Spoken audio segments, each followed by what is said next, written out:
Headline news India और मैं हूं आपके साथ मुनमुन रहमान। निर्मला सीतारमण कहती हैं कि भारत में मंदी का कोई सवाल ही पैदा नहीं होता। मोदी के मंत्री संसद में कहते हैं कि मोदी जी का धन्यवाद करना चाहिए क्योंकि मोदी जी तो 80 करोड़ लोगों को, 80 करोड़ गरीबों को मुफ्त राशन दे रहे हैं। वहीं दूसरे एक मंत्री बिहार से आते हैं, वो कहते हैं कि अगर आप जिंदा हैं तो उसकी वजह मोदी जी है, मोदी जी की बदौलत आप आज लोग जिंदा हैं। लेकिन देश में बेरोजगारी ने जो हद पार कर रखी है, महंगाई ने जो हद पार कर रखी है, उसका जिम्मेदार कौन है? देश में बेरोजगारी आसमान छू रही है, महंगाई जो है आम आदमी की कमर तोड़ रही है। रोजगार के लिए युवा प्रदर्शन कर रहे हैं, आत्महत्या कर रहे हैं, रोजगार के लिए पैदल मार्च कर रहे हैं, लेकिन उसके बावजूद सरकार इन सब पर खामोश है।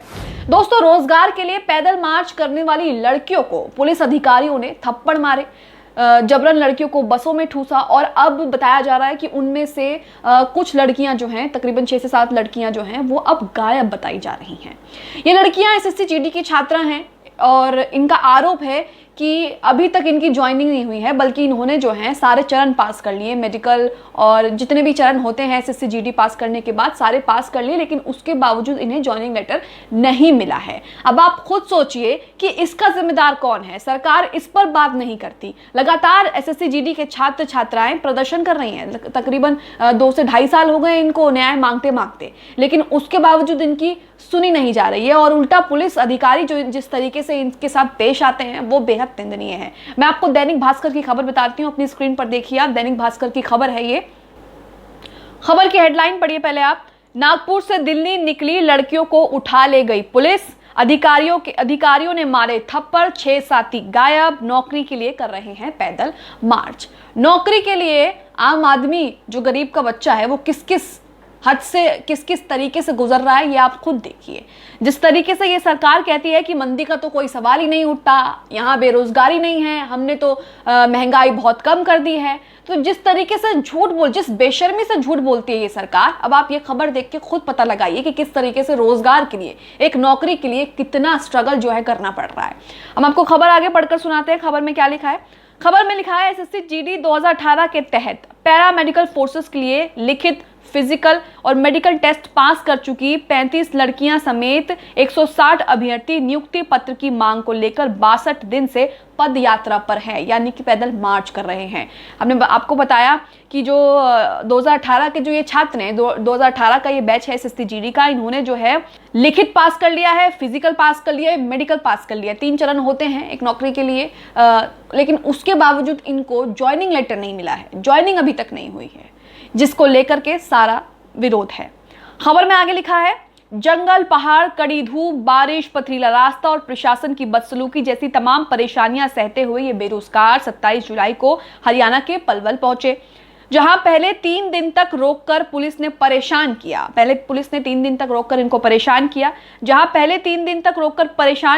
फिर 1 अगस्त देर रात इन्हें जबरन बस में ठूसकर अलग अलग जगह लेकर छोड़ दिया। इस दौरान पुलिस अधिकारियों ने लड़कियों से बदसलूकी की, अभ्यर्थियों के सिम कार्ड तोड़ दिए, उनके फोन और सोशल मीडिया से जबरन फोटो वीडियो डिलीट करवाए। आप अगर ट्विटर आप खोलकर देखेंगे और एसएससी जीडी डालेंगे तो तमाम वीडियोस आपको मिल जाएंगी कि किस तरीके से जो है बच्चे पैदल मार्च कर रहे हैं। कोई हरियाणा से आ रहा है, कोई नागपुर से आ रहा है, कोई राजस्थान से आ रहा है, तमाम जगहों से लोग आ रहे हैं, तमाम जगहों के अभ्यर्थी आ रहे हैं। जिसके बाद पुलिस ने उनके साथ क्या किया है, लड़कियों के साथ बदसलूकी की है, उन्हें थप्पड़ मारे हैं, साथी भी उनके गायब हैं और उनके फोन तोड़ दिए हैं, सिम कार्ड तोड़ दिए हैं, वीडियोस फोटोज डिलीट करवा दिए हैं ताकि खबर जो है आगे निकले ना। तो इस तरह की जो कार्रवाई है पुलिस की, ये अक्सर सवाल खड़े करती है कि ये सब किसके कहने पर हो रहा है। वो तो छात्र हैं, अभ्यर्थी हैं, दूसरे देश के तो है नहीं, इसी देश के हैं, तो उनके साथ इस तरीके का सलूक क्यों, आखिरकार क्यों? खबर में देखिए आगे लिखा है नागपुर से दिल्ली पैदल मार्च निकाल रहे बेरोजगारों में से एक शंकर नाम के युवा ने रात 12:25 पर भास्कर की रिपोर्ट से संपर्क किया। दैनिक भास्कर से संपर्क किया। इस दौरान शंकर समेत उनके सभी साथी काफी डरे हुए थे। शंकर ने व्हाट्सएप मैसेज पर लाइव लोकेशन शेयर की और मैसेज में लिखा, अभी हम बस में हैं, हम लोगों को कहां ले जाया जा रहा है ये हमें नहीं पता। पुलिस किस तरीके से कार्रवाई कर रही है आपके सामने है। दिल्ली में जब ये लोग आए थे, दिल्ली में इन लोगों ने प्रदर्शन किया, जंतर मंतर में इन लोगों ने प्रदर्शन किया, और वहाँ पर जिस तरीके से खबरें आई थी, लड़कियों का आरोप था कि लड़कियों के जो हैं कपड़े तक फाड़ दिए थे, जिसको लेकर प्रियंका गांधी ने ट्वीट किया था बाकायदा। तो इस तरीके की फिर से एक बार खबरें आ रही हैं कि जो पुलिस अधिकारी हैं वो लड़कियों को थप्पड़ मार रहे हैं, लड़कियों के साथ बदसलूकी कर रहे हैं, और जो उनके फ़ोन है, सिम है, वो सब तोड़ दिए हैं। खबर में आगे लिखा है, शंकर ने बताया, हम सभी 27 जुलाई को पलवल पहुंच गए थे। पलवल पुलिस हमारे 6 साथियों, पश्चिम बंगाल की काजल, छत्तीसगढ़ की अमिता, महाराष्ट्र के विशाल लांडगे और कटुबा राठौर, ओडिशा के भीमराज और असम के सुसैन टॉय को दिल्ली में प्रेस कॉन्फ्रेंस कराने के लिए लेकर गई थी। 6 लोगों को पुलिस वहां से दिल्ली में प्रेस कॉन्फ्रेंस कराने के लिए लेके गई थी, लेकिन उसके बाद से इन लोगों से हमारा संपर्क नहीं हो रहा है। हम सब ने पुलिस से हजारों दफा उन लोगों के बारे में पूछा, एक बार बात कराने के लिए मिन्नतें की, लेकिन पुलिस ने हमारे साथियों के बारे में कोई जानकारी नहीं दी, जिसको लेकर अब ये परेशान हो गए हैं। पुलिस वहां से इनके साथियों को, 6 जो मैंने आपको अभी नाम बताया, पढ़कर सुनाए, उन 5-6 साथियों को वहां से ले गई और दिल्ली में प्रेस कॉन्फ्रेंस कराने की बात उन्होंने की कि हम इनको ले जाएंगे, दिल्ली में प्रेस कॉन्फ्रेंस करा देंगे, जिसके बाद उनका कोई अता पता अभी तक नहीं है, ना ही उनका कॉन्टैक्ट हो पा रहा है। शंकर के मुताबिक हम लोगों ने खाना पीना छोड़ दिया, धरने पर बैठ गए कि जब तक हमारे साथियों से बात नहीं कराई जाएगी तब तक हम यहाँ से नहीं हिलेंगे और ना ही कुछ खाएंगे पिएंगे। पुलिस ने डरा धमका कर खाना खिलाने के लिए जबरदस्ती की। 62वें दिन पुलिस ने हमारे सभी साथियों को गिरफ्तार कर पलवल से 7 किलोमीटर दूर तिवरी रॉयल पैलेस में रखा। यहाँ पुलिस अधिकारियों ने हम सबको डरा धमका कर खिलाने की कोशिश की। जब लड़कियों ने खाने से मना कर दिया तो अधिकारियों ने उन पर हाथ उठाने से भी नहीं हिचके, अधिकारियों ने उन पर हाथ उठाया। सोमवार यानी 1 अगस्त की देर रात हम सबको जबरन बस में ठूसा गया और फिर हम लोगों को यमुना एक्सप्रेसवे से आगरा की ओर ले जाया जा रहा है। हम सभी अपने 6 साथियों को लेकर चिंतित हैं। बस में चढ़ने के दौरान भी हमने पुलिस अधिकारियों से बात करने की गुजारिश की, उनसे ये भी कहा कि हमारे साथियों को वापस हमारे पास भेज दीजिए, उसके बाद हम लोग लौट जाएंगे। जो छात्र थे उन्होंने ये तक कहा कि आप उनको हमारे साथ भेज दीजिए, हम वापस लौट जाएंगे। इसके बावजूद उन लोगों ने हमारे साथियों के बारे में कोई जानकारी नहीं दी। हम सब डरे हुए हैं, 2 लड़कियां समेत अपने 6 साथियों के लिए फिक्रमंद है। तो देखा आपने किस तरीके से, मतलब सरकार जो है संसद में कुछ और ही कहती है, लेकिन हकीकत जो है वो तो छुपती नहीं है। वो तो आपको दिखाई दे रही है कि किस तरीके से बेरोजगारी इतनी बढ़ गई है, सरकारी संस्थाओं में किस तरीके से नौकरियों का क्या हाल है, ये सभी आप जानते हैं। अभी हाल ही फिलहाल में यूपी लेखपाल का जो पेपर है वो लीक हो गया है। कोई भी पेपर जो है वो बिना लीक हुए होता ही नहीं है, चाहे आप किसी भी राज्य की बात करें। मैं सिर्फ यूपी राज्य की बात नहीं कर रही, ये बात सभी राज्यों के लिए लागू होती है और सभी राजनीतिक पार्टी के लिए लागू होती है। आखिरकार जो बेरोजगारी है, जो नौकरी है, वो तो एक जनरल चीज है जो आपको देनी ही चाहिए। आपने बकायदा वादा किया था कि 2 करोड़ नौकरी देंगे हर साल, 10 लाख नौकरी देंगे हर साल, लेकिन उसके बाद क्या हुआ? उसके बाद ये हुआ कि जो 2018 के बच्चे पढ़े लिखे हुए हैं उनको अभी तक नौकरी नहीं मिल रही है। खबर में आगे लिखा है, मार्च का नेतृत्व करने वाले विशाल ने बताया था कि साल 2018 में SSCGD के तहत पैरामिलिट्री फोर्स में 60,210 पद के लिए भर्ती निकाली गई थी। हम लोगों ने लिखित, फिजिकल और मेडिकल टेस्ट पास कर लिया। 3 चरण होते हैं, तीनों चरण पास कर लिए, लेकिन हमें नियुक्ति पत्र नहीं मिला है। सरकार ने सिर्फ 55,000 पद ही भरे, यानी कि जितनी भर्ती निकाली उससे आधे भर दिए।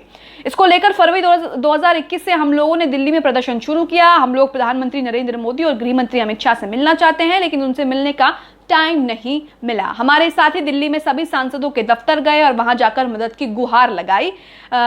मंत्री नितिन गडकरी से मिले, आपकी पीएम मोदी और गृह मंत्री अमित शाह से मुलाकात करा सकते हैं, कई लोगों ने आश्वासन दिए, लेकिन हुआ कुछ भी नहीं। दिल्ली में इन लोगों ने प्रदर्शन किया और उसके बावजूद चंद्रशेखर आजाद भी इन लोगों के साथ आए थे। उन्होंने दिल्ली में प्रदर्शन किया, संसद मार्च घेरने का ऐलान किया था, लेकिन कुल मिलाकर जो है कुछ नहीं हुआ। बात अभी भी वहीं अटकी हुई है। नागपुर के संविधान चौक से 1 जून को 4 लड़कियां समेत 40 बेरोजगार युवाओं ने पैदल मार्च शुरू किया था। धीरे धीरे इस मार्च में देश भर से लड़के लड़कियां जुटने लगे।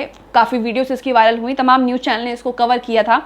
अभी पैदल मार्च में 35 लड़कियां समेत 160 से अधिक बेरोजगार युवा हैं। अब आप देखिए कि किस तरीके से नौकरी की चाह में ये लोग किस तरीके से पैदल मार्च कर रहे हैं, भटक रहे हैं। धूप, गर्मी, बारिश, पथरीला रास्ता, किस किस तरीके से जंगल पहाड़ी से गुजर रहे हैं, खाने पीने की कोई व्यवस्था नहीं है, किसी चीज़ का कोई ठिकाना नहीं है, ना रहने का है। लड़कियां भी इसमें मौजूद हैं। आप समझ सकते हैं कि लड़कियों के लिए ऐसे ट्रैवल करना महीने महीनों कितनी परेशानी आती है, लेकिन उसके बावजूद सरकार को कोई फर्क नहीं पड़ता। SSC GD का मामला नया नहीं है। SSC GD का मामला जो है वो काफ़ी पुराना है। 2018 में इन लोगों ने जो है परीक्षा पास की थी। उसके बाद इन्होंने 3 जो चरण थे, फिजिकल, मेडिकल, इन सबको पास कर लिया, लेकिन उसके बावजूद इनको जो है नियुक्ति पत्र अभी तक नहीं दिया गया है, जिसको लेकर के इनकी लड़ाई जो है अभी तक जारी है। अब आप खुद देखिए कि निर्मला सीतारमण संसद में क्या कहती हैं कि मंदी का तो कोई सवाल ही नहीं उठता, लेकिन एक तरफ आप 2018 के बच्चों को अभी तक नौकरी नहीं दे पा रहे, उनसे मिलने का टाइम तक आप जुटा नहीं पा रहे,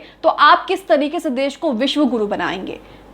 इस खबर को लेकर, इस वीडियो को लेकर आपकी क्या राय है, कमेंट बॉक्स में जरूर बताएं। इसके साथ ही दोस्तों, चैनल को सब्सक्राइब करें, बेल आइकन को जरूर प्रेस करें, ताकि जैसी कोई खबर, कोई वीडियो हम डालें उसका नोटिफिकेशन सीधा आप तक पहुंच सके।